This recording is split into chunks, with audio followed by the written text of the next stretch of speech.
সারা দেশে যখন প্রত্যেক বাড়িতে আলো জ্বালিয়ে বাজি ফাটিয়ে দীপাবলি পালন করা হয়, ঠিক সেই সময় ভারতের এই গ্রাম ডুবে থাকে গভীর অন্ধকারে। গ্রামের একটি বাড়িতেও আলো জ্বলে না, উৎসবের ছোঁয়া লাগে না এই গ্রামে। আন্ধ্রপ্রদেশের পোন্নান পেলাম গ্রামে একটিও প্রদীপ জ্বলে না দীপাবলির রাতে। শুনে অবাক হলেন নিশ্চয়ই, কিন্তু এর পিছনে রয়েছে 200 বছর আগে ঘটে যাওয়া এক ভয়ঙ্কর ও মর্মান্তিক ঘটনা। আসুন আজকের এই ভিডিওর মাধ্যমে জেনে নিই কি এমন ঘটেছিল এই গ্রামে, যার জন্য দীপাবলি পালন করা হয় না এখানে। আজ থেকে 200 বছর আগেকার কথা। তখন পেন্নান পেলাম গ্রামে ঘটা করে কালী পুজো হতো। শুধু কালী পুজো নয়, সেই সময় আরেকটি পুজোরও চল ছিল এই গ্রামে।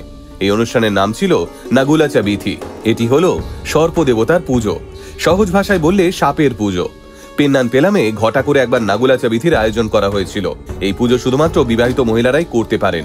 সদ্য বিবাহিত মহিলারা এই পুজো করে থাকেন যাতে তাদের সন্তান হয়, আর সন্তান যাদের আছে সেই সমস্ত মহিলারা সন্তানের উজ্জ্বল ভবিষ্যৎ এবং তাদের সুখ ও শান্তির জন্য এই পুজো করেন।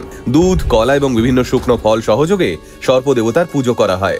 সেবার পেন্নান পেলাম গ্রামে এই পুজোর জন্য ধরে আনা হলো কয়েকটি জ্যান্ত সাপ। তাদের রাখা হলো মন্দির চত্বরে। নির্দিষ্ট দিনে পুজোর আসর বসলো মন্দিরে।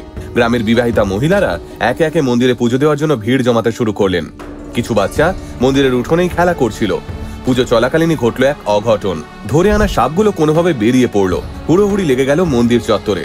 আর ঠিক সেই সময় একটি সাপ গ্রামের একটি বাচ্চাকে কামড়ে দিল।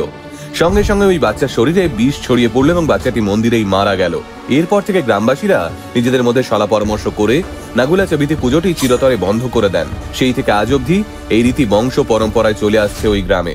দীপাবলির দিন বাড়িতে আলো জ্বালানোকে এই গ্রামে অশুভ বলে মনে করা হয়। এই গ্রামে দীপাবলি পালন করা নিষিদ্ধ। অন্য গ্রাম থেকে এই গ্রামে বিয়ের পর যখন নতুন মেয়েরা আসে, তখন তাদেরকেও এই কঠোর নিয়ম পালন করতে হয়।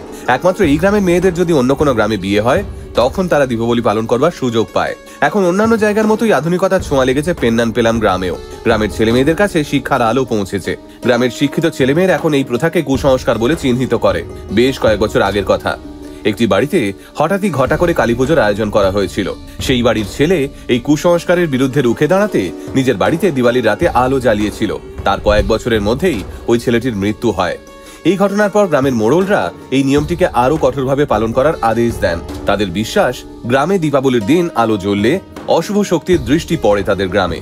সেই থেকে এই দীপাবলির দিন আলো জ্বালানো সম্পূর্ণভাবে নিষিদ্ধ হয়ে যায় এই গ্রামে। গ্রামের শিক্ষিত মানুষেরাও আর কোনো প্রতিবাদ করেন না, বরং তারাও বিশ্বাস করে নিয়েছেন এই অশুভ শক্তির ঘটনা।